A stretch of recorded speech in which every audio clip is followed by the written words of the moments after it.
This week on Cinemaholics, we're dedicating the majority of the show to reviewing the new horror film, Us, the second feature by director Jordan Peele after his 2017 debut, Get Out. I think from a technical standpoint, there are many ways that this movie is even stronger than his previous film and shows that he is only growing stronger as a filmmaker. We'll be discussing the film entirely spoiler-free for the first half of this review, then after a fairly obvious spoiler warning, we'll be digging deep into the secrets, meanings, and interpretations we had after watching Us. Peele has made a more human film than anything I think that was nominated for an Oscar in 2018. All that and more is coming up on Cinemaholics. Welcome once again to Cinemaholics. He is a pop culture writer for Cinema Blend. He also reviews films for The Playlist, Cutprint Film, and of course, cinemaholics.com. It is Will Ash. Hey, John, how you doing? Pretty all right. And, you know, in addition to being your doppelganger, I am the author of the novel Killer Joy, a book about Pixar called The Pixar Theory, and I read about film for Adam Insider, Relevant Magazine, The Young Folks, and Cinemaholics. I'm John Negroni. You can find more episodes of Cinemaholics on adamtickets.com, as well as our full archive on cinemaholics.com. You can write into the show anytime by emailing us, cinemaholicspodcast@gmail.com, or support us directly by becoming one of our monthly patrons on patreon.com/cinemaholics as usual. Well, we have kind of a special episode this week, kind of something different from the usual. Well, every episode of Cinemaholics is special, in my opinion, John. Okay, fair enough. But for this one, it's going to be even more off-kilter than usual because we are going to be just mainly focusing on one review. Now, we will be talking about a quick film, sort of in our off-topic section. That's coming up. But yeah, we're going to do spoilers for the first time in a while. We haven't done a spoiler sort of section. Now, don't let that scare you. We are going to talk about Us, spoiler-free, for the first part of the review, of course, and then we'll give you the craziest spoiler warning ever. But yeah, you won't have to skip ahead or do anything like that because the end of the show will be the spoiler review. Yeah. I'm trying to remember when was the last time we did a spoiler section. I can't say off the top of my head, but yeah, it's been has to be over a year now. Yeah, you think it's been a year? I think so because I mean, I don't know. Just thinking about all the changes we had to the show and everything we've done of late, I feel like it's been a while.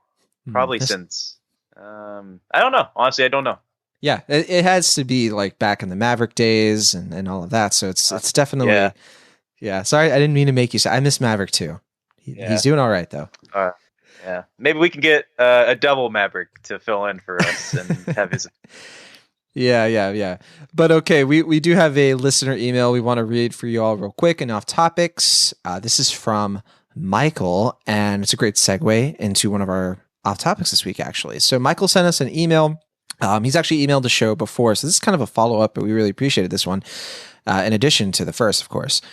But Michael said, greetings again from Australia. Just want to say how much I'm excited about your new Extra Milestone series, where you feature a classic film.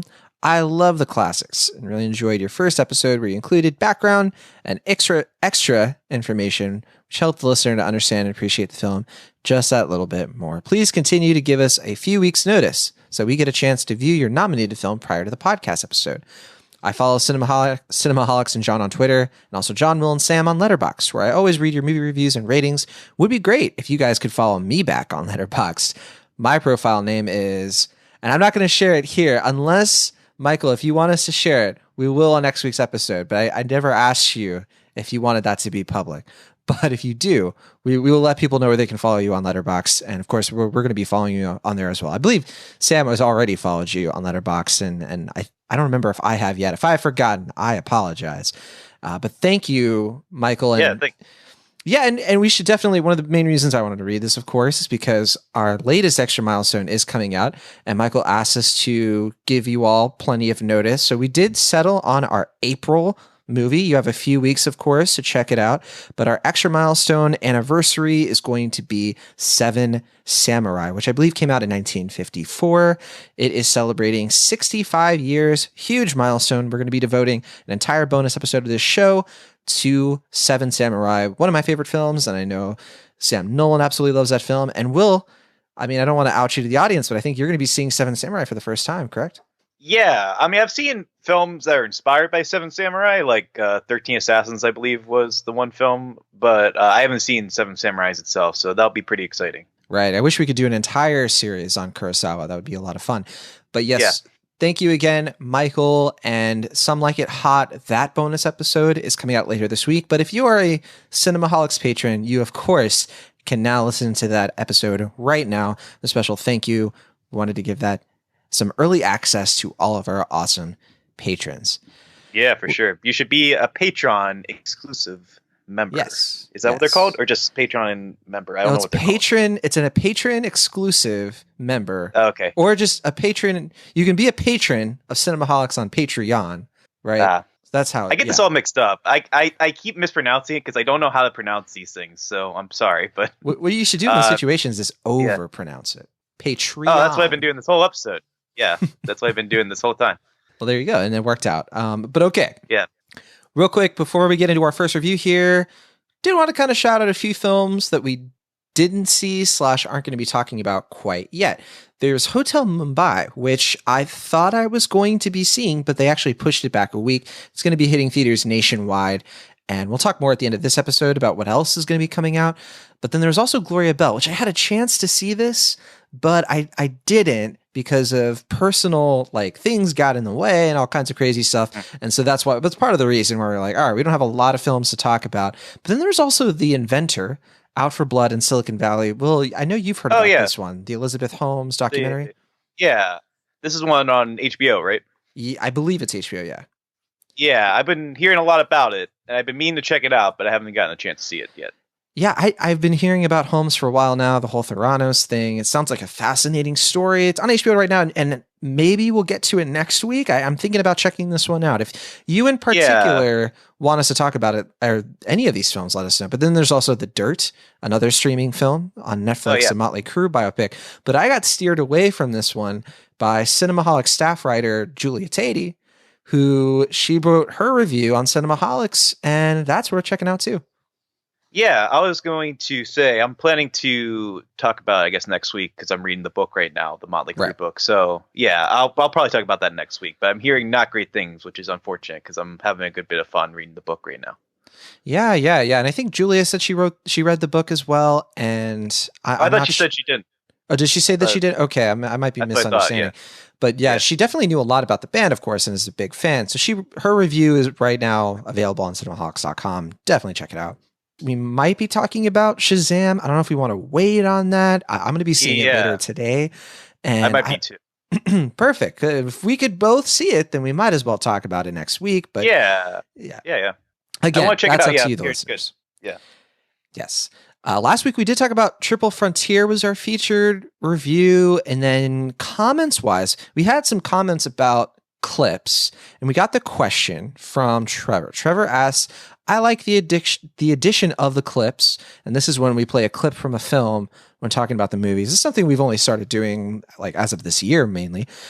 But Trevor wants to know, why do you use clips instead of excerpts from the trailers?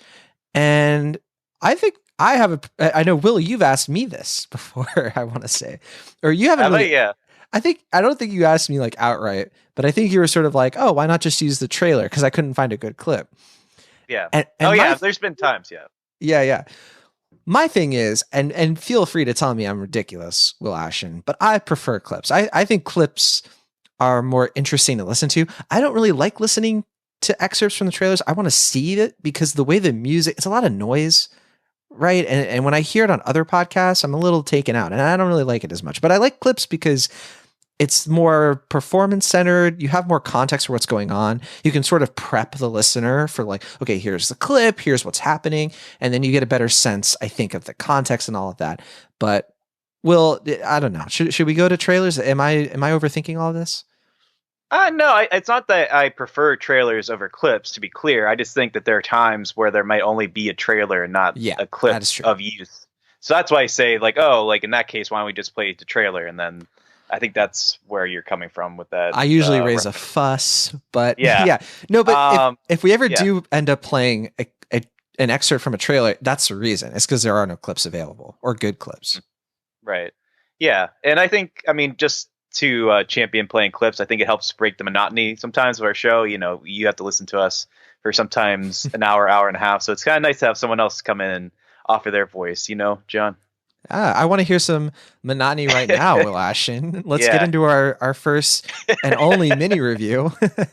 You're going to be talking about a film called Yardie, which when you Yeah. mentioned to me that you saw Yardie, I was shocked that this movie actually came out. I feel like I've been hearing about this for years now, but tell us all about it for people who haven't heard anything about this one. It has a fascinating director you've probably heard of. Tell us all about it. Yeah, I believe this premiered either a year or two ago at the Sundance Film Festival. That might be what you're referring to. But yeah, it's the new, or actually the only film directed by Idris Elba, who people probably know best as an actor of much acclaim Heimdall, of many. right? That's his Was it? main acting credit. Heimdall from the Thor movie. No, okay. Well, yeah, I mean, it's like it's the Thor movies, or I guess the Marvel movies in general, and then Well, there's I'm joking just Luther. because, yeah, Luther, of course, is like his Yeah. big role. Well, I'm just trying to think like what people might know him from, because like Star Trek, like I don't know, like I don't know Yeah, Dark exactly what people know him Tower. from.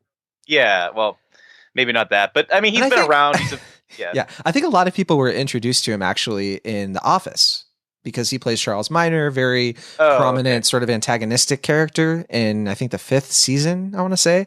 And I think because at that point he wasn't a huge actor yet, but I I think was gonna because The say, Wire was his big yeah, The Wire was the one I was introduction. gonna pick up. But Yeah, for people who didn't have HBO, right? Like The Office was more of his mainstream network TV introduction for a lot of people.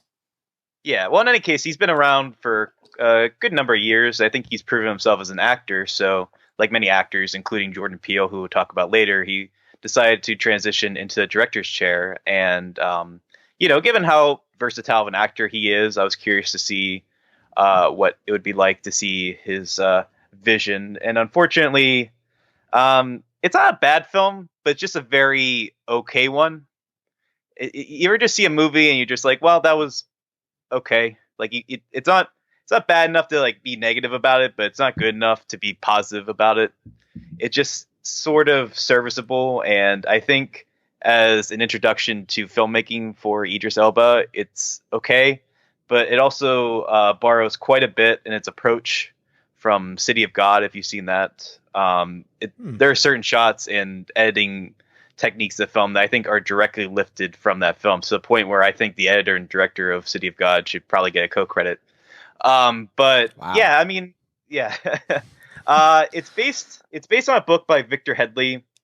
I think it's the same name, and it's Yeah. it's like a crime drama about a DJ who, after his brother's death, he goes to London to get involved in the drug ring, and then he kind of tries to avenge his brother's death, and in the process, he gets reacquainted with a former love of his, and it hits a lot of cliches that you've probably seen in these type of crime dramas. I think what gives it a little bit, I guess, a little bit of an extra, what's the word, I guess, here, distinction would be that there's a lot of like DJ scenes, because Idris Elba, if you don't know, is also a DJ part-time. He's going to be And DJing at Coachella. is that pretty true? soon. Yeah, Yeah. I thought you did that before. Yeah, but Yeah, it's not even his yeah, first time. yeah. So there are a couple of inspired musical scenes throughout the film that I think give it life and kind of give it the energy that it needs to kind of break up some of the drier scenes of the film. But yeah, it's fine. I don't have too much more to say otherwise. I think if you like Idris Elba and you want to see what he can do as a director, it's worth seeking out. And I do think it's a little more personal than some reviews I think have given it credit for. I've heard some people say it feels impersonal, and I guess maybe that's just because it has so much of a lenient on like kind of gangster cliches, and obviously City of God and other films of that vein. But yeah, I think it's fine. It's just very okay. So that's where I stand on Yardie. I gave it a C+. Okay, C plus. And I had a question about the music. I know Yardie is a Jamaican term, and I'm pretty sure Yeah, the book kind of leans into the Jamaican stuff. Is reggae at all some of the music that they're doing here, or is that a yeah, a presence? little bit. Okay, okay, It's not just reggae, but it's a good bit of it, I think, is. Yeah. okay. So Yeah, I guess it's kind of yeah, interesting to me because it's a British film, right? And Elba is a British guy. I mean, he was born, raised in England, but it is kind of to what you're saying about the personal stuff. It is supposed to be a story about somebody who's Jamaican and I don't know. I don't really know much else beyond that and the DJ stuff. Yeah. yeah, yeah. I mean, unfortunately, I think you were alluding to this, but I think the reason why it's not getting too much notice despite the prominent director, is just that it's not, like I said, it's like not good enough to really champion, but it's not bad enough to like dismiss. It's just in that in between zone where it'll probably go on Netflix at some point, and you can see it there if you wish to see it. But I think that's the reason why it's not getting a big splash. And he's also, Idris Elba is not in the film, to be clear. Like, he's only behind the camera. So, yeah, it's, like I said, everything about it is just kind of okay. What works does work. I think the cinematography is good as well. But, yeah, it just, I wish I had more to say about it, positive or negative, but unfortunately, that's where I am right now.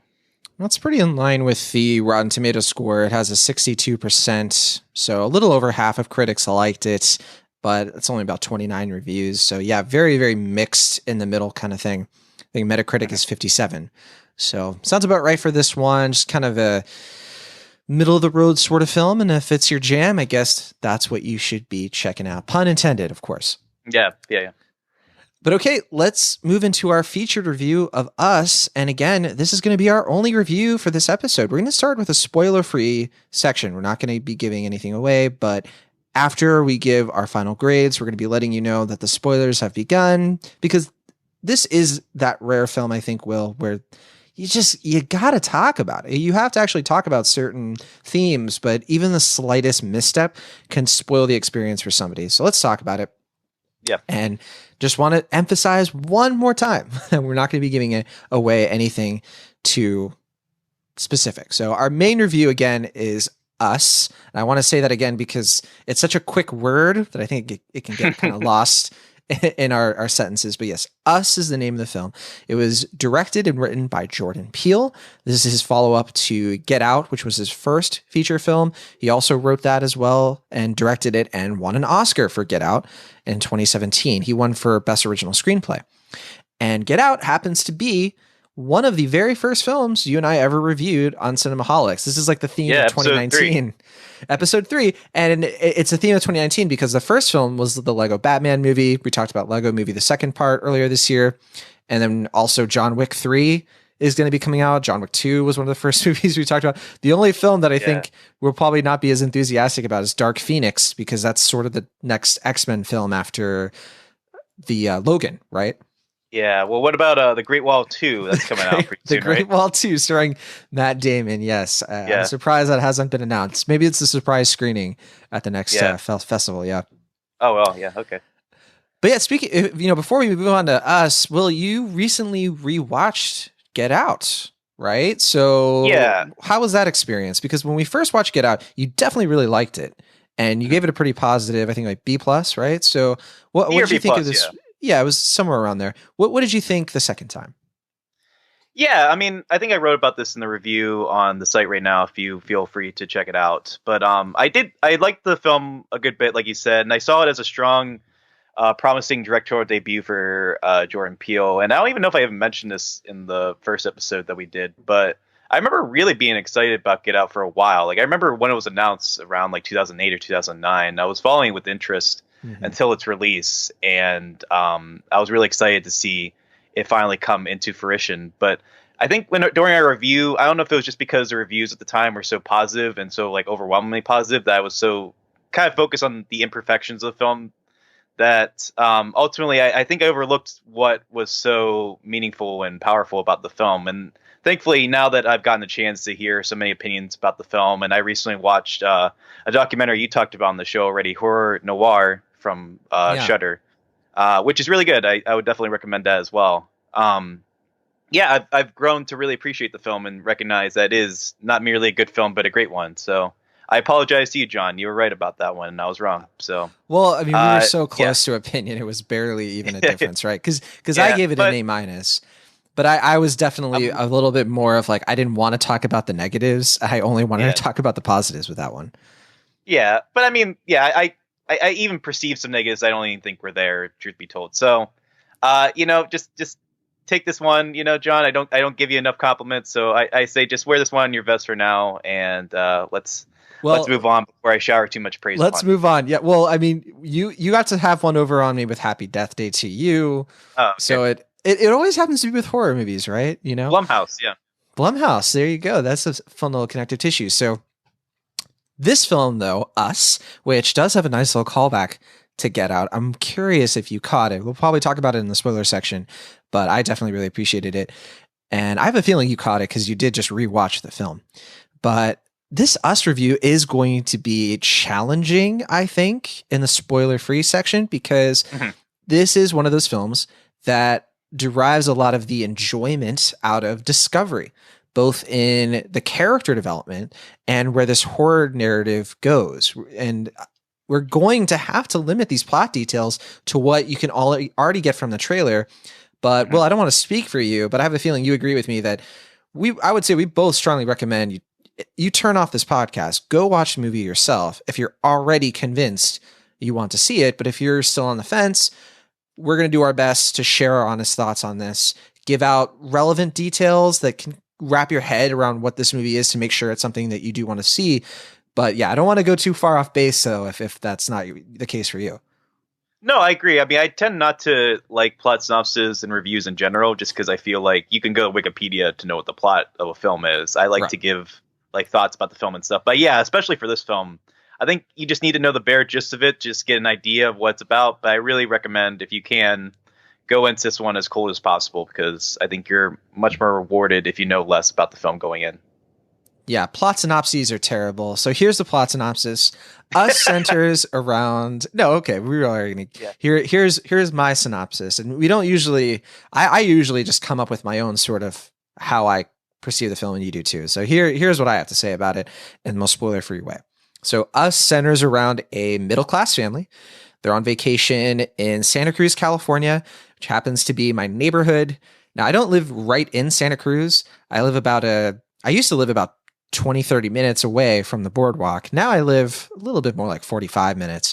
But Santa Cruz is one of my favorite places since moving to California. In the summertime / the springtime, when it gets a little warm, I go to Santa Cruz basically every weekend. So this for me is a very, very personal location that I'm a little upset over the horror that is going to unfold here. But and even with a movie like Bumblebee, which only kind of was in Santa Cruz a little bit, even that was a little bit hard for me to watch because I just love Santa Cruz so much.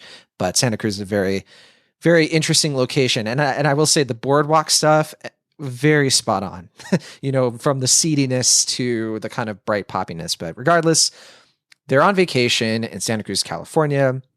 And they experience a seemingly supernatural home invasion in the dead of night, only to discover that the strangers antagonizing them appear to be their exact doppelgangers for reasons unknown. So the family itself consists of 2 parents and 2 kids. The father, Gabe, is played by Winston Duke. He, of course, was M'Baku in Black Panther, and really is starting to pop up all over the place now, which I'm really happy to see. And he does this very cringy sort of dad joke, goofy performance. The mother of the family, who I think... you mean cringy in a good way, right? Not like cringy in a bad way, like the performance. Right, he makes the people around him cringe, but not the audience. Yeah. The audience loves him, I think. Just make the distinction. Okay, sorry, go ahead. Good. That's a good thing to make sure we're clear about. Yeah.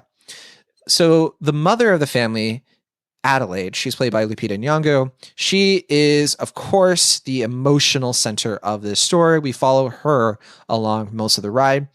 And the film actually begins with her as a young child, played by Madison Curry. But of course, we will not say more than that. The 2 children we're introduced to are played by Shahadi Wright Joseph. She plays the older teenage daughter, Zora. And she's always staring at her phone, listening to music, that kind of thing. And then Evan Alex plays the younger, more peculiar sibling. He always wears like a Chewbacca mask. His name is Jason. I think that was Chewbacca, right? Because I think... yeah, I believe so. I wasn't 100% sure, but it looked like Chewbacca... Looked like the Chewbacca mask from that video, the viral video, the Chewbacca... I think it looked very different from that video, though. It was more of a simple mask, because that one had like the movable mouth and everything. This one was more of like a party kind of... I liked it a lot. And there was like a Spielberg reference and a George Lucas reference with a Chewbacca mask, and he, of course, wears a Jaws shirt for a lot of this film. Yeah. So... That is something we should say about Peele. When you watch his movies, they are just a treasure trove of pop culture. And we've known that about him since Key and Peele. This guy loves him some pop culture. And Will is the pop culture writer at Cinema Blend. I mean, you, of course, can relate. Yeah. Sorry, I was just gonna say, yeah, he consumes a lot of media in this life of his. Yeah. Mm-hmm. And we are all the better for it, I think. So we have a clip here from very early on in the film where our main family encounters the doppelganger family for the first time. And these weirdos, they're just standing in the driveway wearing these red jumpsuits. They're staring from the shadows. We can't really see their faces. And Gabe, the father, he's trying to figure out, okay, what is our next move? What are we going to do about this? Here is the clip. Okay, let's call the cops. I did. They're 14 minutes away. What? 14 minutes? Okay. Jason, give me the bat. What bat? The baseball bat, the bat. There's one in the corner. Here. Thank you. Gabe. All right, hold on. I got this. Let's try this again. Gabe. No. All right. Gabe! I got this.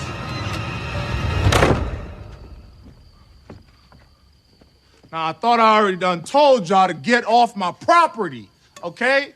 So if y'all want to get crazy, we can get crazy. Now, the cops are already on their way. All right, that is a clip from us, and we will dare not reveal what happens next. Of course, you have to see the film to know for yourself. So just covering this from a broad perspective, Will Ashton, I have a feeling your expectations were pretty high for this film, just like mine. Jordan Peele had a lot to prove at this film, to prove that this Get Out wasn't a fluke, right? And that he has a place in horror film history, perhaps. Some would put that expectation on him, maybe unfairly. But what say you? Is Us worth checking out? Yeah, I mean, you were alluding to it, but typically when directors make a film of such high stature in their first attempt, they have what's perceived as like a sophomore slump, or a film that, even if it's not bad, it's just kind of seen as less than. Right. I don't know. I'm trying to think of examples, but I know Unbreakable is a pretty, because Unbreakable is a film that disappointed people when it first came out because Shyamalan's Sixth Sense. It's okay. It's technically the third film by Shyamalan, I was gonna say, but yeah. You know what I mean? It was like, Yeah. Well, I was thinking like Southland Tales is like kind of the notorious like huge sophomore slump where it's just like he got a way bigger budget and like nobody can really make sense of that film. But I'm sure there are many others, and I mean, I don't feel like we should. I guess like Mallrats for some people is another one, but that one's kind of perceived a bit of a cult following, so I'm not quite sure. Hey. But anyway, yeah. So when you rise so high with your first film, people typically think that you will only fall from there. And for me, I mean, I don't know. I've heard kind of mixed opinions. Some people say they think this one is not as good as Get Out, or they say it's good, but maybe just as good. For me, I think it's maybe even better than Get Out. I just think it's kind of hard to compare the two. I know you were saying that you weren't crazy about comparing them off the air, John, but I think they're so different. Yeah. I think from a storytelling standpoint, I can understand where you're coming from, but I'll just say, I think from a technical standpoint, there are many ways that this movie is even stronger than his previous film, and shows that he is only growing stronger as a filmmaker. Now, obviously, I guess the budget for this film was probably a little higher than Get Out. I'm not sure exactly by how much, but I would say the cinematography in this movie is just gorgeous. I mean, the visual presentation of the film alone is, I think, even stronger than Get Out. Even though I still think the sunken place segments in Get Out are probably very inspired. Yeah. But the cinematographer here is Mike Youlakis, who did It Follows, which was my favorite film of 2015. So I agree with you 100%. Yeah. I think, didn't he do Split as well? Or am I thinking of somebody else? Good question. I don't know if he did Split. I thought he did one of the Shyamalan recent films, but I'll look it up while you continue. Okay. But no, I mean, I think everything about like the way that Jordan Peele is able to prove himself even more as a visual storyteller is much more apparent here. The way that he plays even more with visual metaphors, colors, styling, shadows, lighting. You name the gamut, it's all, I think, there and apparent. But I think what's really going to stand out for this film is that with Get Out, I feel like it definitely has a strong message, and what it's trying to say is very stark and I guess in some ways shocking, but I think it's pretty cut and dry as far as the message is concerned. What I really like about Us is that rewarding the theme of like doubles and twos. I think this is a film you have to really need to see more and more to get a broader perspective of. Mm-hmm. And I think this is a film that it can be perceived, I guess, as messy for some people because it's not very cut and dry the same way that Get Out is. But I think that is one way that I have to disagree, because I just think this film, it just allows so many different interpretations of what you could perceive the quote unquote metaphor to be. I think the way that he is playing with structure here, the way that he allows himself to grow and challenge himself into making a film that I think is even weirder and darker and stranger, and maybe I don't know what other adjectives to use, but I guess to me this film is a lot more. It's a chance for him to challenge himself in a way that I found very rewarding. There's a lot of times where directors, when they hit it out of the park the first time, they kind of played easy the second time. And the thing that really excites me about this film is knowing that Jordan Peele is going to push himself, I think, with each project of his, and he's not going to play it safe or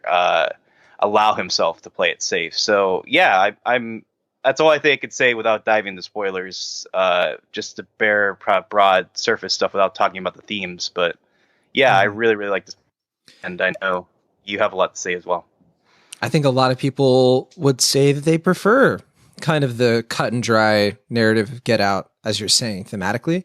Whereas Us, I think, is so much more, I think the word is probably elastic.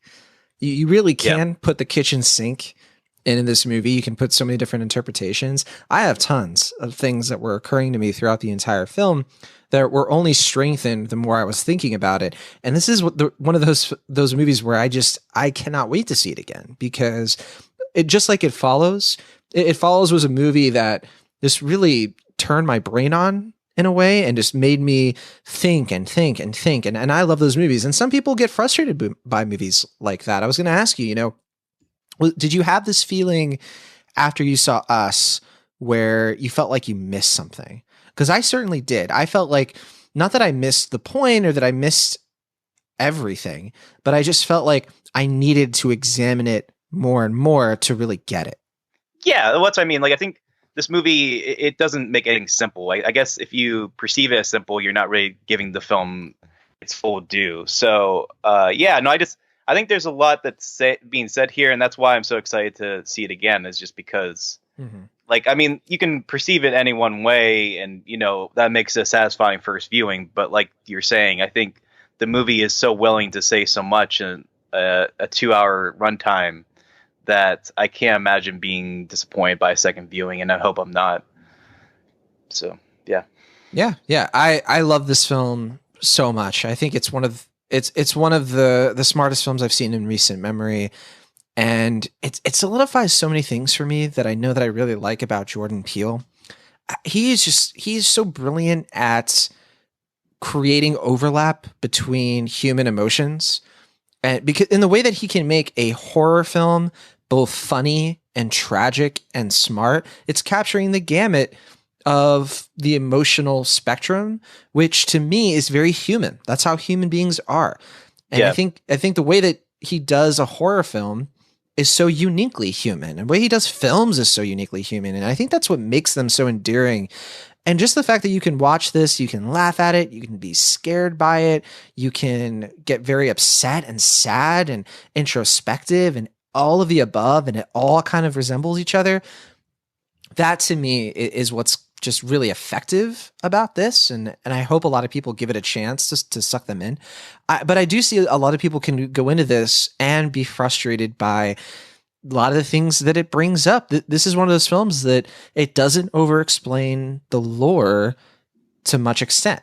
It really sort of relies on suspension of disbelief. And for me, I was there, but I could see a lot of people who watch CinemaSins videos all the time who could perceive, plot holes out of things that aren't explicitly explained in the movie.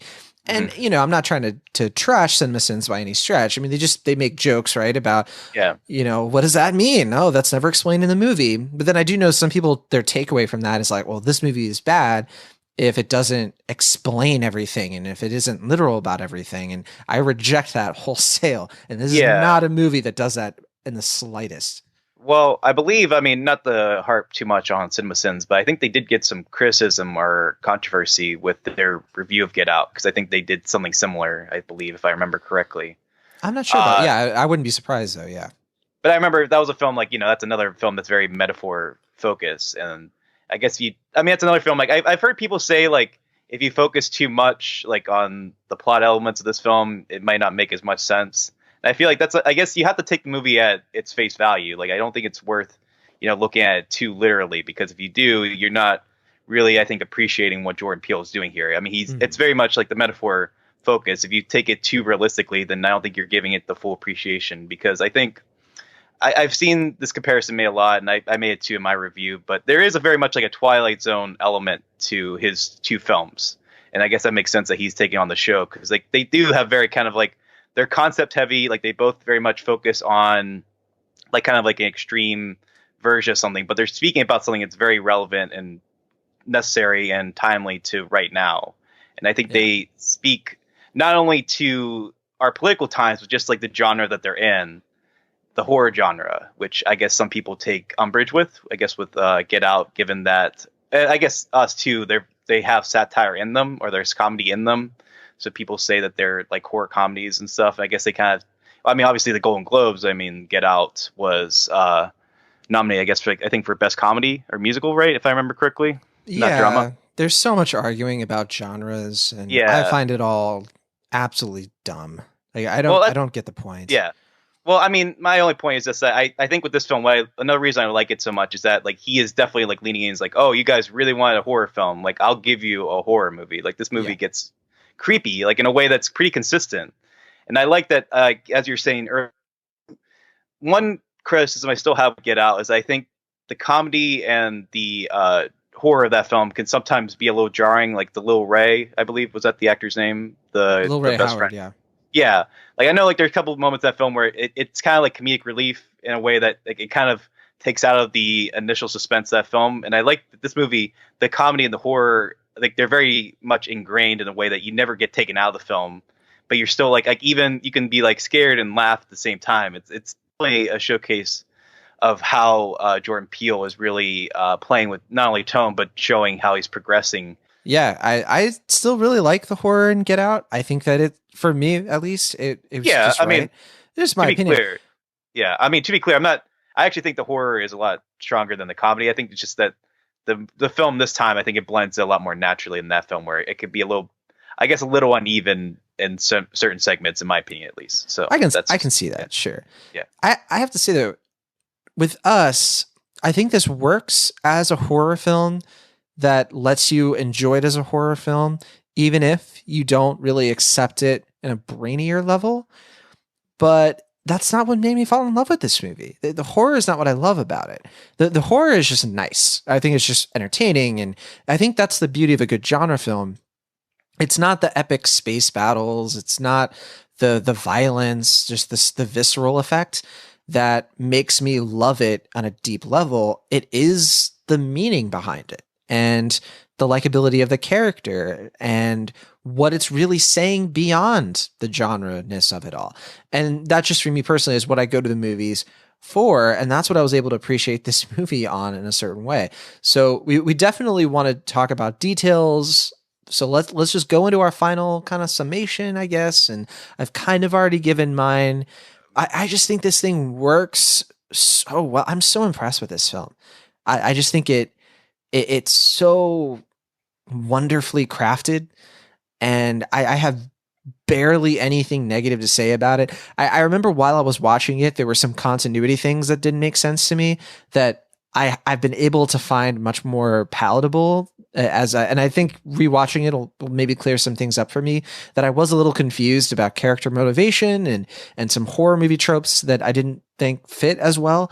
But now I'm just suspecting that it was an error of me as the viewer, to be honest. And so it does require, I think, more investigation probably on my part, but this is going to get a very big grade from me. I give this thing an A. I don't think anything negative in it comes close to overshadowing, pun intended, what this movie ultimately does. And I think I'm going to be able to really explain why this movie rises to such heights for me in the spoiler section, because it really just comes down to, I love what Jordan Peele is saying here and how he's getting it across. And it just works on this subconscious level. And I love movies that do that. This movie just, it scratches such a good itch for me. And I can't wait to just gush all about it even further. But what about you, Ashton? What tell us all about your B-? No, not this time. No, I'm actually an A- on the film. The only reason I'm not an A with you, John, is just I have some umbrage with the twist of the film, and we'll talk about more in depth and spoilers. And I would definitely recommend our listeners, if you haven't seen the film, check it out, and then I'll let you know what I don't really care about as far as the twist. But for me, it just felt, I don't even know if I should say why I wasn't crazy about it. I mean, because according to some people, saying that there even is a twist is considered a spoiler. So, just the ending didn't quite work as well as I was hoping. It didn't have that punch I was hoping for, but I do love that final shot, to be clear. So, I give it an A-, and let's talk about some spoilers. Okay, so A and A-. I mean, we're just splitting hairs, right? Between how much we both really, really like this film. But let's get into it then. And I don't want to dive headfirst into the twist or anything like that, because, I think that would be pretty, we gotta pace ourselves here. But final warning, from this point on, we're just going to talk about the film. So you've been warned, you're going to get spoiled if you keep listening. So this is your chance to duck out. But okay, Us.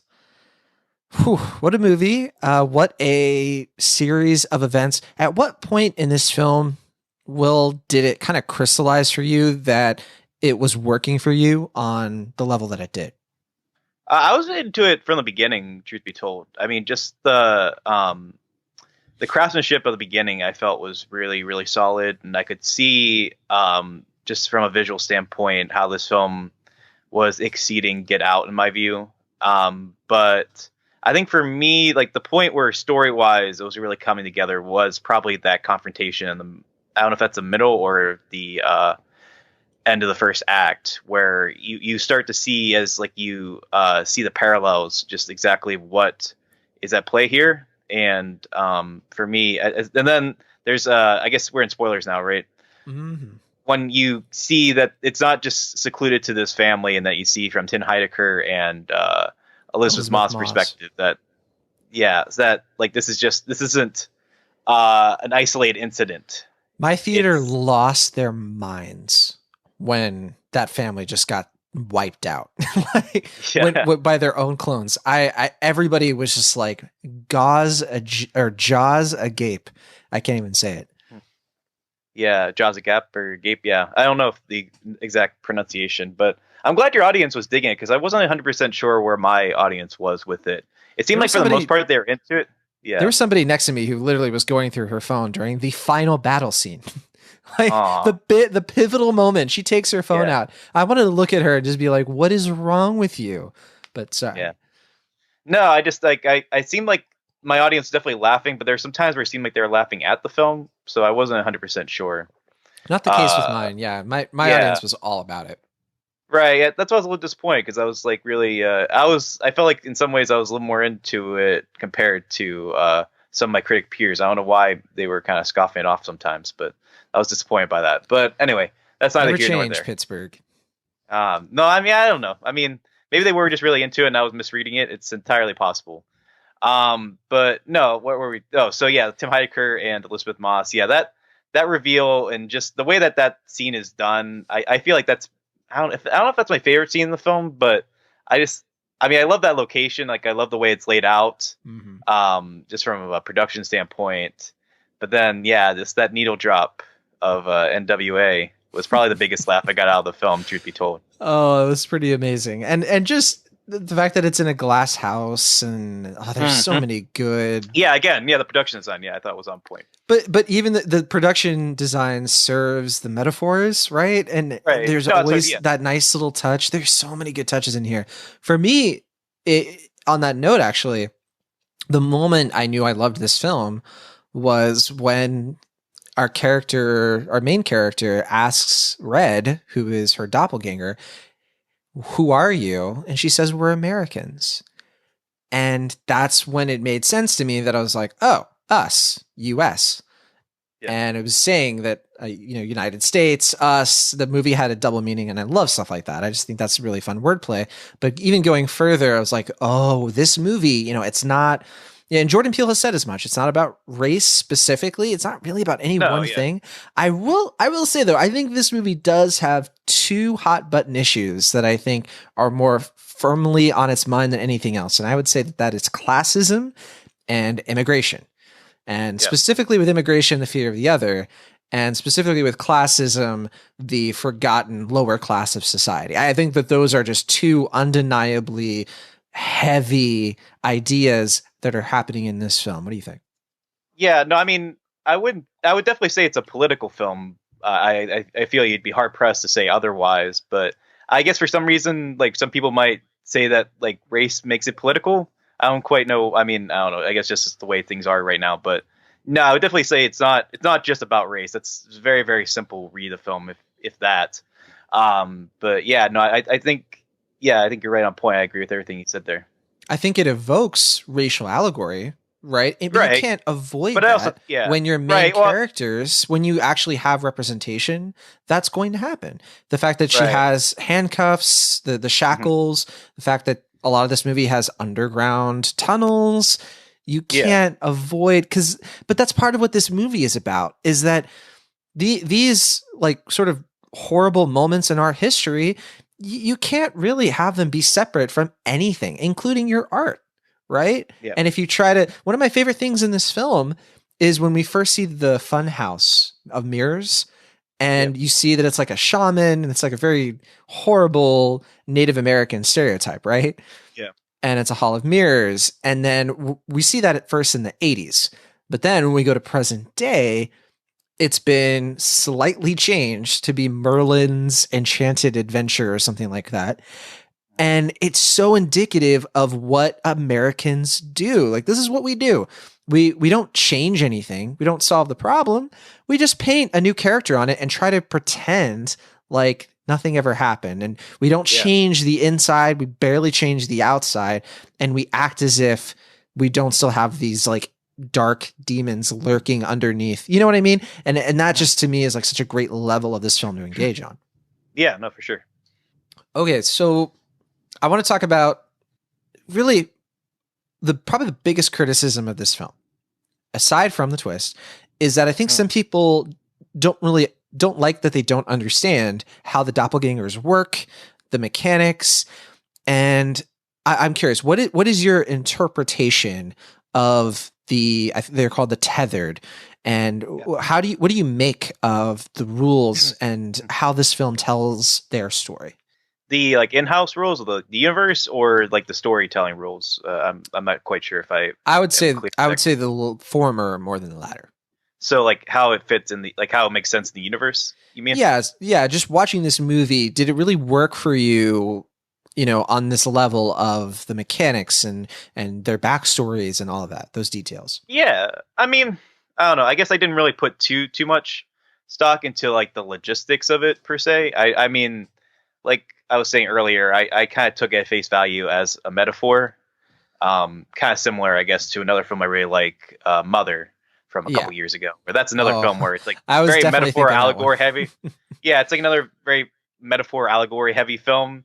I guess you could say like, well, like, how does this work exactly? Like, how much time has passed and all that stuff. And I don't know. To me, I guess I'm not that interested in that if I'm invested in the story and the message and what it's saying or what I perceive the film is saying. Sure. So, yeah, I didn't really put too much stock into that, but I'm sure there's a lot of fun theories you could come up with for that. And again, like, I mean, I just took it as like when you watch a Twilight Zone episode, and there's a lot of times where like stuff like that, like I guess if you spend so much time thinking about like the logistics of how it's possible, you're not really thinking about what the filmmaker is saying sometimes. I mean, maybe that's just my opinion, at least upon first watch. So I guess I'd focus on that more maybe in a second or third viewing. But for now, I was just kind of invest in the story and what Jordan Peele was saying and what he was telling here. So I guess I don't really have an answer. I'm sorry. So No, well, Uh, I think to what you're saying, as long as the film follows its own established rules, I think it's fine, whatever those rules are. I don't think they always have right. to be 100% grounded in a literal interpretation, right? Yeah. And I actually appreciate how this film manages the mystery of these tethered people, because he avoids over explaining the lore, which I think would have been a huge mistake, because he does Yeah. explain Well, some of it, but he doesn't overdo it.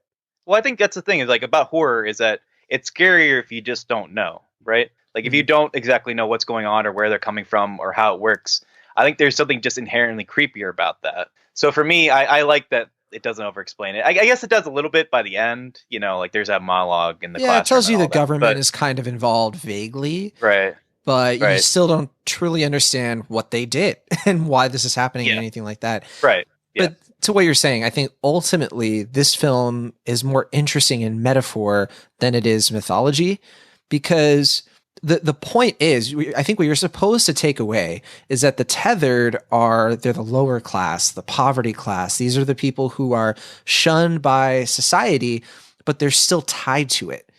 And what I love about this movie is that it doesn't actually posit that we're the revolution or the resistance, right? But the revolution is us, and it shows the dark side of that kind of destruction that's going to happen to society if we don't reckon with the darkest realities of ourselves and the way that society makes us too comfortable to question what's wrong with society. And I just think that's such a good, you don't see that in movies, right? Like you don't see movies that get to that on such an intellectual level. You just normally get, and I think that's why Peele was like, this isn't about race, because he thought that was such a simplistic way in for people, because it would just be like this character's prejudice, this character's not. But this movie is actually getting to the heart of what's wrong with us. And I love that.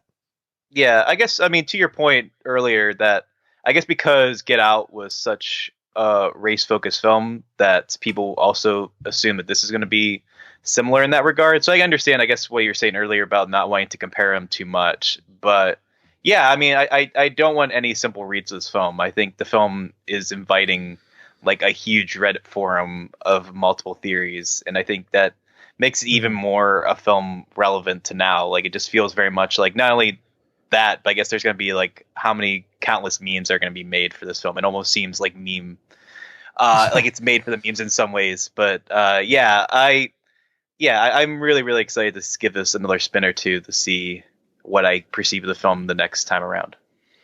Yeah, we talked about some of the pop culture kind of little treasures in this movie.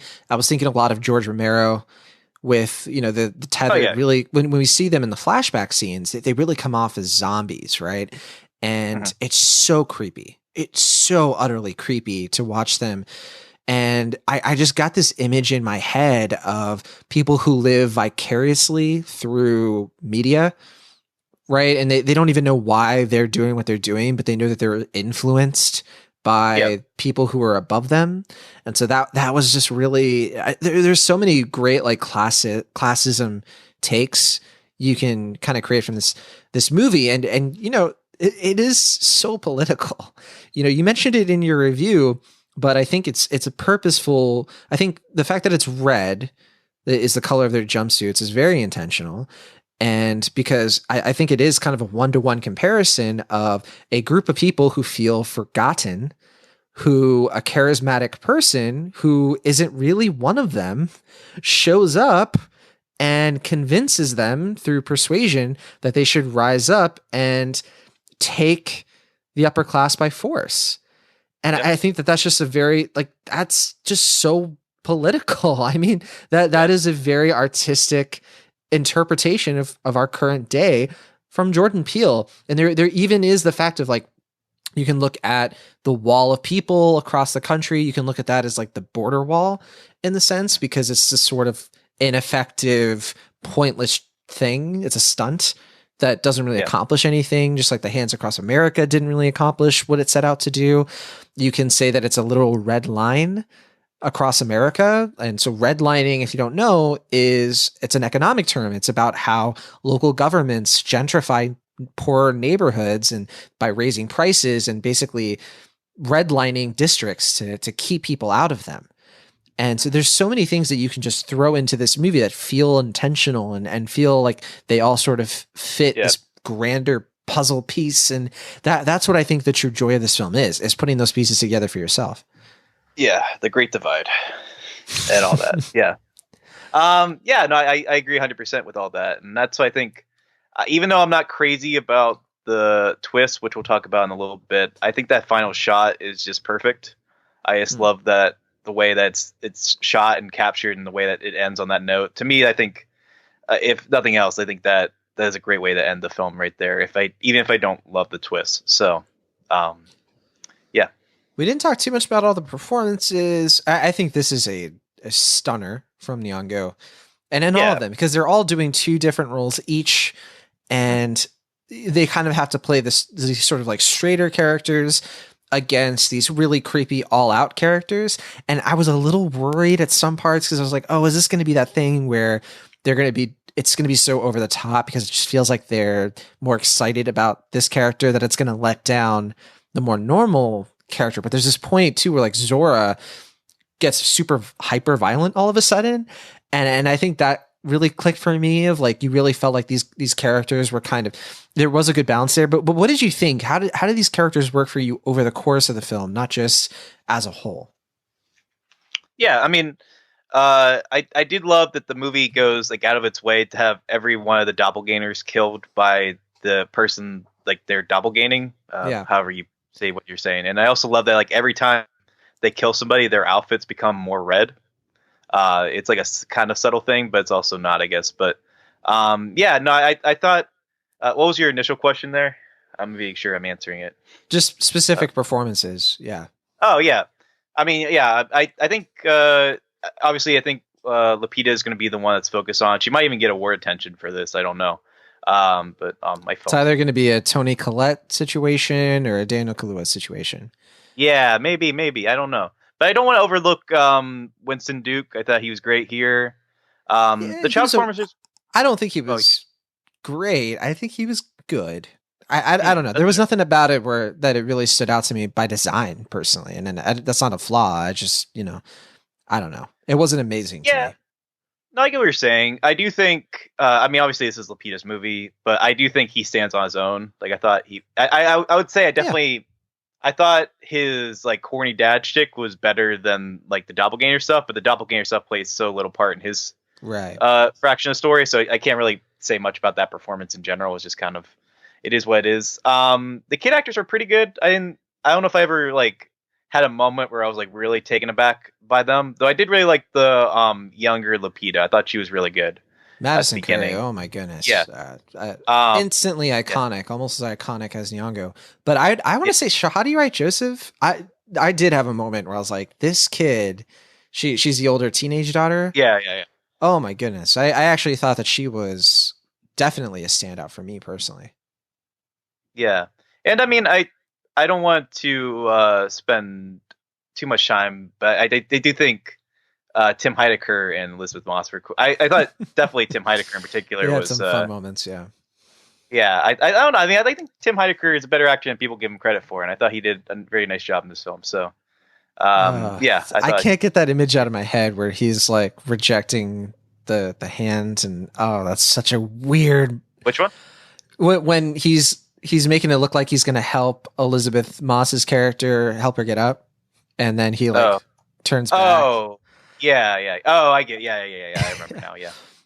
I think the inclusion of the Tyler family was actually a pretty brilliant to bring into this dynamic because you have the sort of middle class represented by the Wilson family, and the Tylers are like the upper middle class.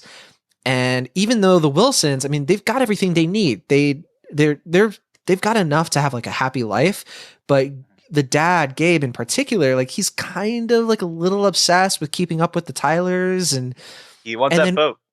Yeah, but it's such a good commentary because while the middle class is focusing on the upper middle class, you have the tethered who they have nothing. They have absolutely nothing.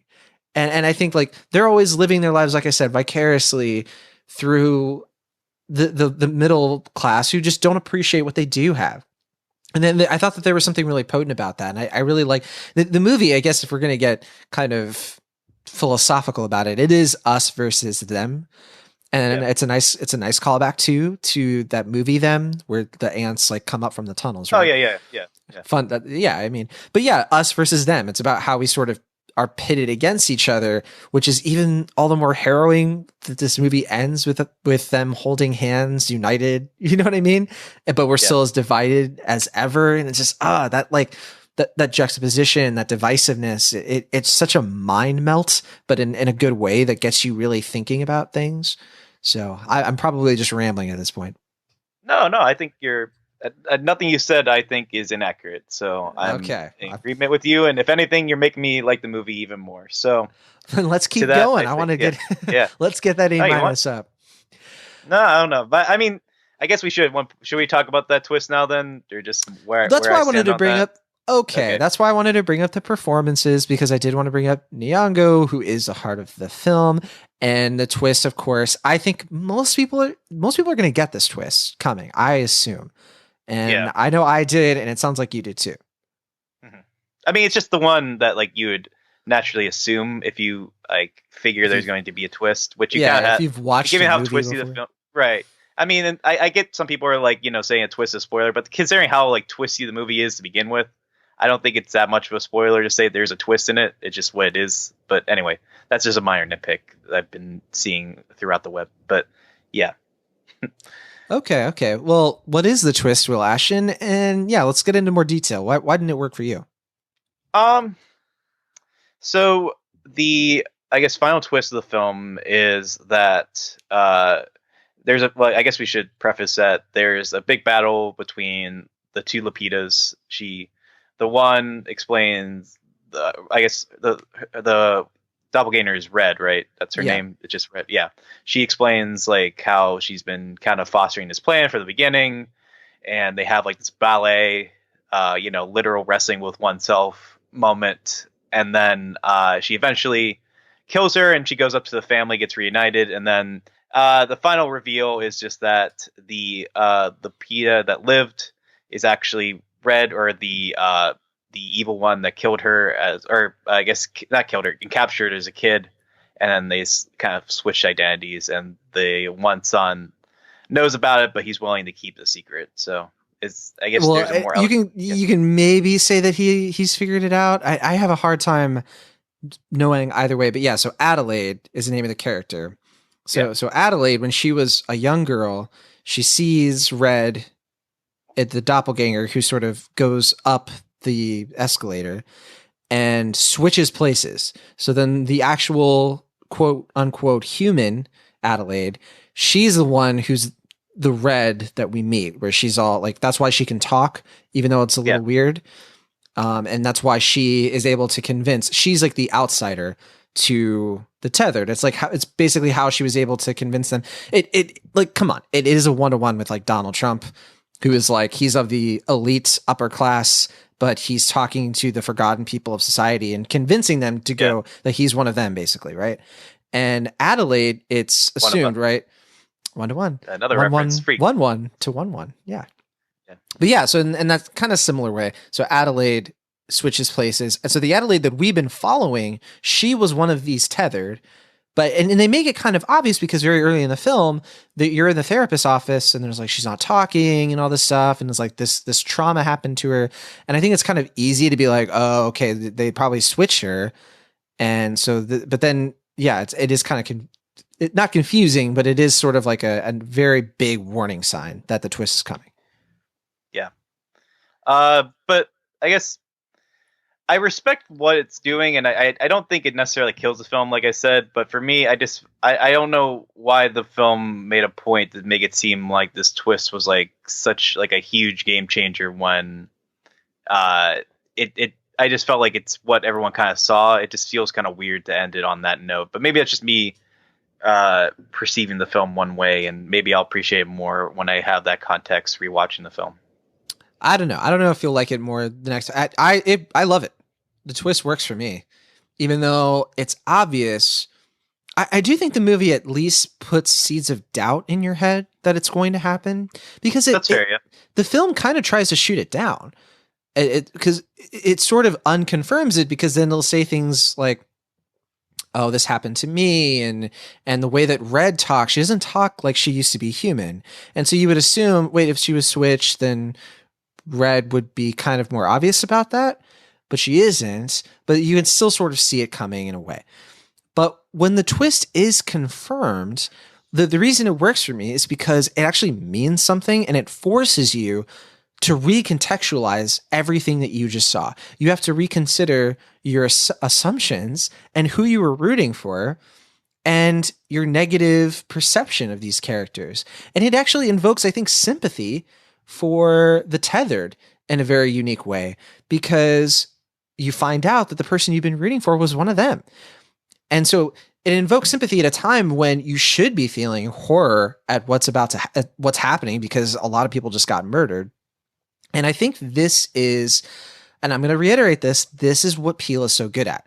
He has this kind of secret gift that I don't think should be underestimated. He knows how to beautifully illustrate the overlap of emotion, the way that a horror can be comedy can become sadness, and all three can be one and the same, in the same way that Adelaide and Red are kind of one and the same. It's just all about the place that they're in and the opportunities they're given.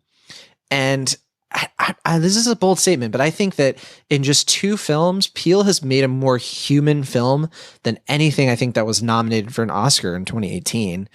And I think this is the heart of it. This is the heart of it. If you give someone the same privileges afforded to the rest of us, if you give somebody who's in poverty the same privilege that you take for granted, they're almost certainly going to thrive, because that is what Adelaide does. She thrives with the life she's given, even though she stole it from someone else. It's defying this age-old assertion that the poor are just poor because they're lazy, or they're not smart enough, or they're not good enough. And there's nothing I can do about it. I shouldn't have to feel guilty because I'm the middle class. Like, I don't have what these other people have. Why should I feel guilty about people who have even less than me? And I think this film just stabs into the heart of that super weak argument.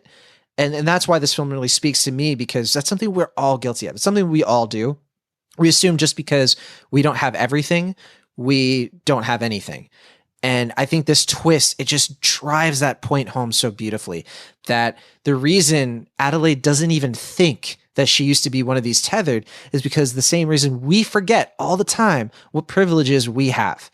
We always forget what we got because of our parents had the money to help us do a thing, or when we lost our job, we didn't go into poverty because somebody took care of us. And it's beautiful. It's beautiful the way that down to the escalator being it only goes down, right? Yep. It only goes down because there's an assumption that you're never going to get up there. If you're down in the poor, you're going to be there, and there's no way out. And that's not even talking about the imposter syndrome that you can read into this, and the symbolism. It's like you said, like Adelaide's clothes too. They're white when you first see them. They become red with blood over time. It's a twist that's more than just by words. It's a visual. It's through the smile when you really know what's going on. And that it just works for me. I just think because it actually means something important to the film, and it's not just trying to be like, ha, gotcha. You thought one thing, but now I'm just putting in this twist because I want you to have a reaction. It's more of like, here's this twist because you made a few assumptions and you should probably rethink those assumptions. And that's why it works for me. All right. Yeah. I mean, sorry, that was very over the top. Yeah. I don't know how exactly to follow that up, but I'll just say that, I mean, we're at a point now where I think Hollywood, doesn't often champion original films, or that we don't really get films that are based on another intellectual property. I do love that Jordan Peele, now that he has deservedly gotten so much clout as a filmmaker, he's a brand in of himself, so he is able to propel these original stories and make films like this, like that. This might honestly end up being the highest grossing original film of the year, and for good reason. Yeah. So I'm just glad, among other things, that we're finally getting all this excitement for an original horror property, which is pretty exciting and great to see. So yeah, I really hope people. I mean, I'm guessing if you got to this point in the episode, you've seen the film by now. Hopefully you have. Hopefully, but if you haven't, yeah, I hope people really check this out. I mean, it sounds like a lot of people are already seeing it, but it's get in the taken the box conversation. office by storm so far. Yeah, and I'd be remiss if I didn't ask you this though. 11/11. Did you make a wish when you saw that both times? No, I didn't, because I didn't think to do that in the film. No, but no, I agree. I do think it's a good point though, like how much the film repeats stuff or plays with doubles. Like even like kind of subtle things like that, like 11/11, 11/11, like doing that, showing that 2 times. Like, he's such a clever guy, that Jordan Peele. He is. I think it's also. Yeah. What did you take away? What did you take away from that though? Why, from the coincidences, and like, what did that really mean to you, or what about it was clever to you? Well, I was just gonna say real quick. I also want to champion the editor for doing that. I think it's a really well edited film, and so I feel like that might be overlooked. But you're asking why that struck a chord with me to have such repetition throughout the film. Mm-hmm. Yeah, I mean, it's just the mirror, like the nature of reflection itself. I think just seeing double. I think the film, Jordan Peele knows so much what he's trying to communicate here, and I'm worried that anyone who dismisses the film might not take it. I mean, like you're saying, like because not everything is as clear cut as before, they might take that for granted. That I think this film isn't really as messy as some people are perceiving the film to be. I think if anything, it's even more strict and exact. I mean, I don't know. I mean, because I remember when I left the film, I remember thinking the script was maybe a little messier than Get Out, just because I'm sure that film, he was working on that script for about 10 years. I don't know how long he's been working on the script for us.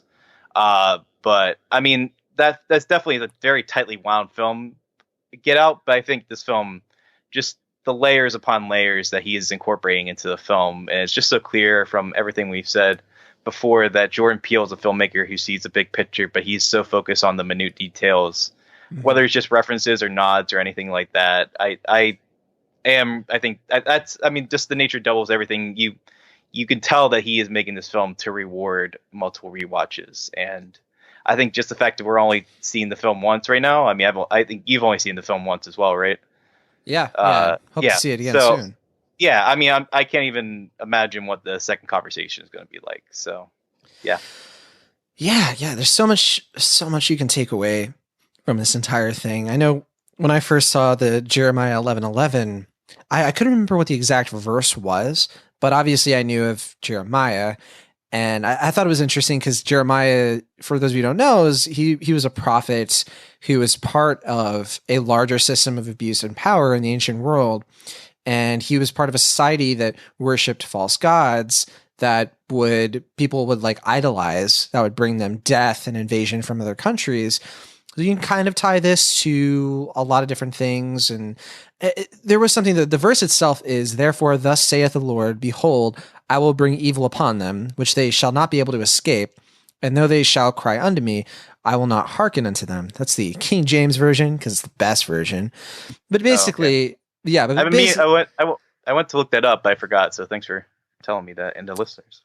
Yeah. I was thinking about, when I read this, I was thinking about so many moments in this film where, there was even a part where Elizabeth Moss is like crying out through the window and just ends up laughing. It's probably that is one of the creepiest transitions the film has. But yeah, there was just a sort of like driving home, I guess, of the death and destruction of it all, of like what these tethered people are doing. And I don't know, it's not a good transition point, but at least with the whole idea of coincidences, I think that there is something kind of fascinating. This is getting really deep, but there is something fascinating to me about coincidences and the fact that they're not always intentional and they're not always caused by anything, in the sense that like they're called tethered and they're underground and there's nothing really causing them to act like the other people above them.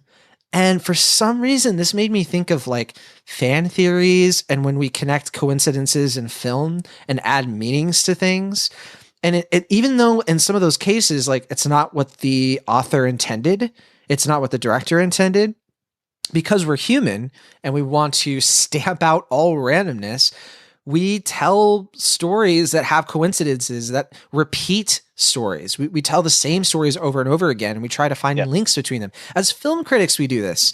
When we talk about films, we talk about films and how they relate to each other, how they fit within a bigger context, because there's something about that brings us this kind of small amount of happiness and satisfaction. So there's something unique about this film, because that to me it's almost like that's what Peele wants us to really kind of have as the solution, maybe, of like, we have all this division, and we have all of this misunderstanding, and we have all of the haves and the have-nots and all of that stuff. But if we just add meaning to what we sort of like have in common, that we actually can solve some real problems and get out of these like empty, meaningless gestures. Like, did you know about the Hands Across America thing when you watched the film? Because I had to look it up. I didn't really know what it was specifically. You mean just in general, or like anything specific about it? Both. Kinda. I had to look more into it after the film, but I mean, I remember hearing about Hands Across America for a while. I mean, just like in passing, but more kind of joking. Like, I remember like people like kind of like dismissed it. Like, I remember hearing it, but never like with any great details, because that was probably about 10 or 15 years before my time. So, I didn't know too much about it before the film, I have to say. Right. But then I looked it up too, and you quickly realize, okay, yeah, it was this thing that they did in the 80s, because it's so 80s to be like, oh, if we just hold hands and if we're all sort of united on something, that solves a problem. But famously, it didn't, or infamously. It raised a bunch of money. Half of it went to operating costs, and it didn't solve any problems. Like, it didn't really do anything. It was just a stunt. It was just a showy, like, let's feel good about doing something, even though we don't actually solve the problem. And I contributed. Exactly. And it's not about actually doing hard work and self-awareness and, acknowledging that you're part of the problem and all of that. And what I like about this movie is, even though it is political to what you're saying, you mentioned in your review, it has a both sides mentality. It has an all sides mentality, in the sense that, like, we're all in this sort of pit of not really of complaining a lot. And a lot of us do know that there's a problem, but not doing anything about it. And then we do things that don't amount to much. But I think this is a challenging film in that level. And yeah, I stick by my A, Will Ashton. I think this movie is brilliant. I'm just a very, I guess, picky person. I give out the A grade very, very rarely. I think only once in our podcast history have I given out the A distinctly. So was it just Mandy? I feel like there was another one. Nope, it was just Mandy. Okay. It was just Mandy. I mean, if you know another one, let me know. But I'm pretty certain that, I mean, even like movies I really like Brixie Bear, I gave an A-. So. I'm pretty sure Mandy's the only. We'll call it the Ashton curve. Yeah. I guess that's the way it goes these days. So, I don't know, but I mean, I'm really excited to see the film again. I would say it's definitely my favorite film of the year, and I would have to assume it's the same for you, right? Yeah. My favorite movie up to this point was The Report, with Adam Driver and that Benning film. Yeah, and that for me is another just tremendously great film. This one. Yeah. Absolutely blows it out of the water. This is my number one, and I have a feeling it could be my favorite movie of the year. I hope it's not. I hope we get something amazing, for the rest of the year. Who knows? But yeah, by far, this is the film that's going to stick with me. This is a film I'm going to be watching for years and years and years. It just really spoke to me. But as we wind things down, okay, we didn't talk about the rabbits. Oh, yeah. This is the call out.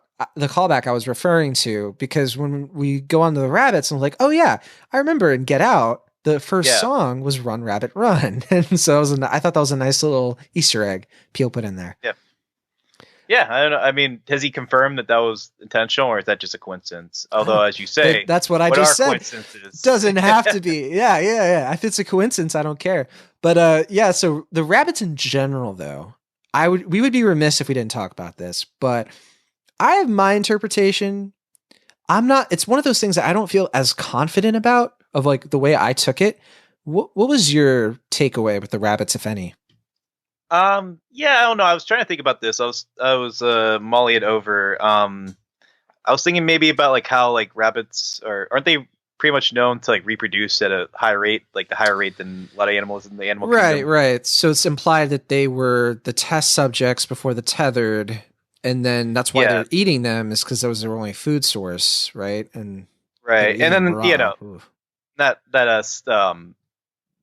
I guess like the one shot, like the credit shot, where like they're all contained in that like cell and stuff. Like that's kind of metaphoric in its own way and stuff. And then by the end, they're set free.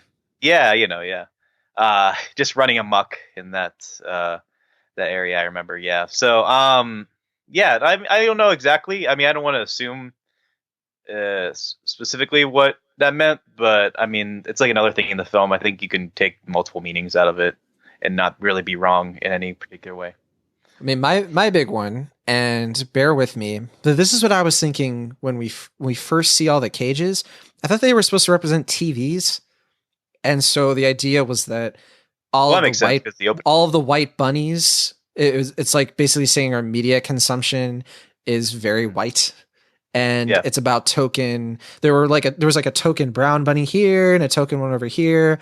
But I thought the implication was that everything we consume in media is mostly white, save for like token TV shows or token characters. And it's kind of foreshadowing of how like the idea of cultural diversity, you just add diversity to things and you pander, but you don't really, you don't really do anything to have representation. And I think that's a reading that kind of stuck out to me.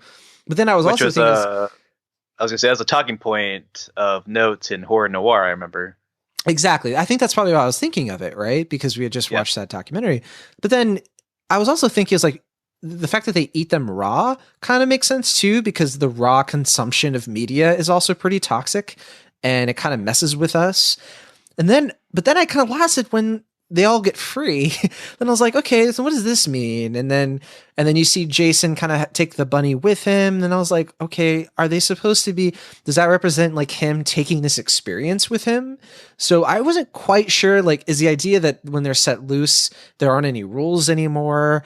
And media now it's scattered. It's not as, we're not all watching the same thing. Yeah. Well, that can be part of it, but then also streaming services and like everybody's watching their own thing, and like their bunnies down over here, and it's like it's all over the place. It's not like contained and controlled anymore. And maybe that's what he's saying. I don't know. Yeah, I don't know. Like I said, this is our first viewing of the film, so I think it only will be rewarded with multiple rewatches. So sounds like we're gonna have to revisit this one in a year or two. Yeah, that'll probably reflect on it a little more then. Yeah. All right. We both really like this film. That's the bottom line. Go check it out. That'll do it for our review of us. Did you have anything else you wanted to add? Trying to think. There was something I was going to bring up, but it's escaping my mind at the moment. So we can end it here. I think we've had a good I'll bring up something. I can't go back to Santa Cruz anymore. Okay. Because, and I'm pretty upset about it. I'm pretty mad at Jordan Peele, actually, because Santa Cruz is one of my favorite places. And now when I go, I'm just going to assume that I'm going to be replaced. And you don't understand, Will. Like, do you think this could be like Jaws for the new generation? Like people being afraid to go to Santa Cruz? Or go into tunnels. Yeah. Or go down escalators. I don't know. Maybe. I don't know. Yeah. But okay. Has he said what his third movie is going to be? Has that been announced yet? Yeah. I think he's focusing on Twilight Zone for now, and he's got a lot of producing. And, the Candyman reboot remake thing that he's producing, I know. Yeah, just producing that, as far as I know. Yeah, no, it's a different director I saw, but I think he's doing like a Leica film or an animated film. Oh, I don't know about that. It's with Henry Selick, the director of Coraline and stuff, and I think he's doing that. I did hear about this. Yeah, so he's got a lot on his docket, so it might be a little bit before we see the third film from Jordan Peele. Yeah. But yeah, I'm excited to see where he goes next, and I think there's going to be much anticipation to see what his third spin is going to be. Couldn't agree more. The film has a 95% on Rotten Tomatoes out of 296 reviews. Yeah, pretty good.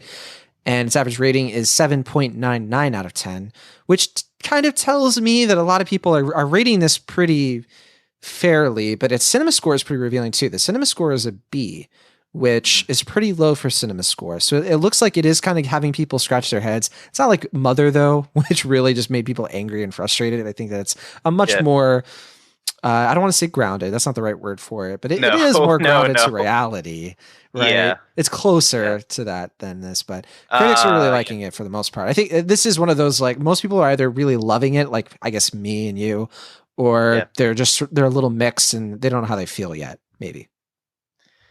I don't know. Yeah. I haven't talked to too many people directly about the film yet, but just like reading different things on Letterboxd and Twitter and elsewhere, different reviews I found on Rotten Tomatoes. It just seems like some people, I see like most people based on 95% grade like the film, but I definitely have seen a lot of people be like, it's just a bit of a letdown, or like, oh, like they don't think it's quite as good for certain reasons. I don't know exactly, but I don't know. Maybe just because, like you said, it's like it's a film that is intentionally playing with a lot. It's a film that's very ambitious and audacious, and I think that might turn some people off. I don't know, because having it not be as clear cut in its message and what it's trying to say as Get Out might make some people think that it's messy by design. Yeah. But I think that's what makes it more intriguing. I think that's what makes it kind of a more interesting conversation like we've had. Like I value films that have more, nothing to say anything negative about Get Out, but I just think I tend to like this movie a little more just because I think lingering on it is more rewarding because you just have more you can say and think about. I think the intricacies of Get Out is what makes it really great, like just how he plays with little things, but the way that everything in this film you could really kind of pick apart and take different things away is just so fascinating, and I think that's really going to make it stand the test of time, maybe as much as Get Out, but I don't know. It's too early to say. It's almost kind of a fun thought experiment to be like, what if he either never had made Get Out, or what if this had been his first film and we didn't have those expectations, right? What if the only expectations we had was like, oh, well, last year was A Quiet Place. That was what came out around this time. And that was kind of an original horror idea with an interesting premise, where that one was like monsters that kill you if you make a sound. This one is your doppelganger, stabbing you with scissors. Yeah. So it makes me wonder, like, oh, I wonder how people would have reacted to this sans all of those expectations. And that could be an interesting conversation for another day. I wonder how people, I don't know. Yeah. Yeah. Cause this film, it feels so directly commenting on the Trump administration. So I don't know if he could make this before Get Out. Well, I would say it's still coming in my thought experiment. It would still be coming out today, but in this reality, he hadn't made Get Out. Oh, I see. Okay. Yeah. So we skipped that part. I don't know if he could get it made in the same caliber and high standing as it is now. So I don't know. It's impossible to know. That's why it's a fun thought experiment.